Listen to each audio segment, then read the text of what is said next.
grand malade. Pourquoi pleurez-vous, madame?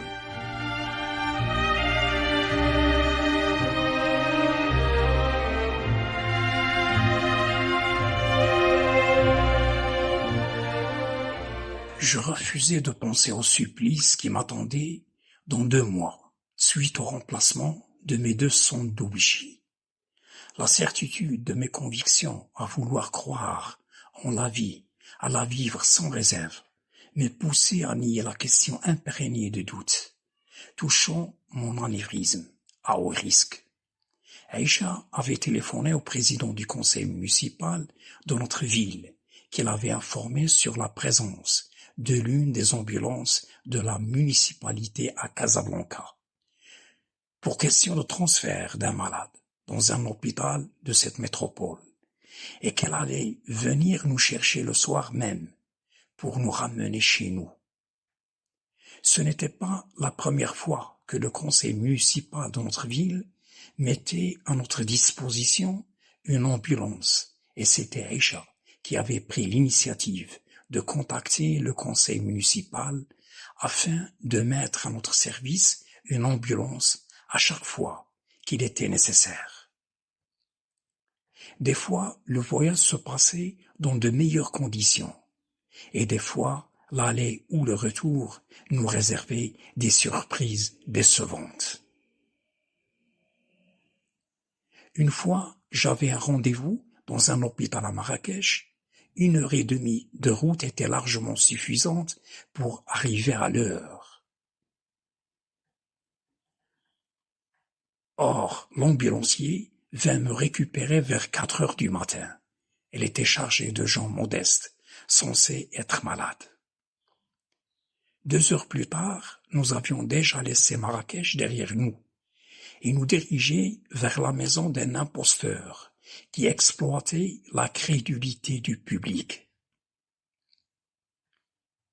Un guérisseur de toutes sortes d'accidents et de maladies osseuses, uniquement en récitant des phrases à effet magique et en palpant l'endroit qui faisait mal à l'aide d'une serviette mouillée à l'eau chaude, d'où son nom Moulfouta, littéralement l'homme à la serviette. Tous les passagers de l'ambulance descendirent en vantant la baraka du charlatan. J'avais compté plus de 300 véhicules et un nombre incalculable de personnes, de tout âge, qui attendaient d'être examinées et soignées par cet escroc. Une autre fois, un ambulancier m'avait raconté une histoire peu banale concernant le transport d'un patient vers l'hôpital régional de la ville de Safi. En roulant à grande vitesse, il avait heurté une voiture. Il était saoul et tout près de lui une fille de joie qu'il avait ramassée sur la route. C'était lui, bien sûr, le responsable de l'accident. En conséquence, il avait passé 1 année sans travail, à faire les démarches nécessaires pour récupérer son permis de conduire, saisi par la gendarmerie. Il me racontait cette anecdote et à ses côtés un malade pas comme les autres. Ce n'était que difficilement que j'avais réalisé qu'ils étaient tous les deux en train de boire en cachette.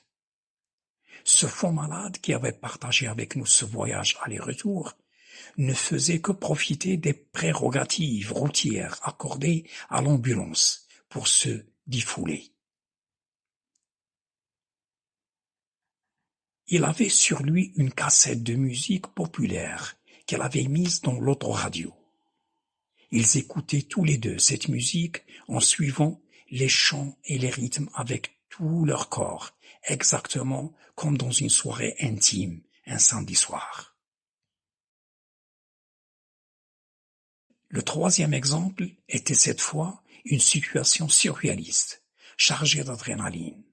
L'ambulance vint me chercher à la sortie du CHU de Rabat et au lieu de prendre le chemin de retour, il se dirigea vers la ville de Salé vers 23 heures. L'ambulancier s'était garé devant un immeuble pour récupérer un grand placard en bois démonté.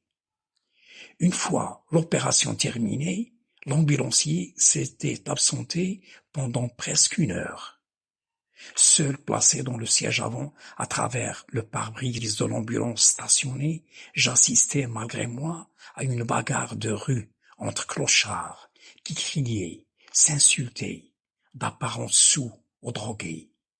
Ils se jetaient de gros cailloux qui passaient en rafale au-dessus de l'ambulance. Des fois, venaient s'écraser à côté sur le mur de l'immeuble ou sur le trottoir. Je baissais la tête à chaque fois, par peur de recevoir un missile en plein visage. Je n'avais aucun moyen pour appeler au secours. Ma conjointe en arrière, dans le compartiment réservé aux malades, était comme dans une enclave. Elle n'avait pas prêté attention à cette situation. Elle était extrêmement fatiguée et manquait de sommeil. D'une part, je ne voulais pas la déranger en lui annonçant ce qui se passait dans la rue. Et d'autre part, que pouvait-elle dans une telle situation, sinon paniquer et rien de plus?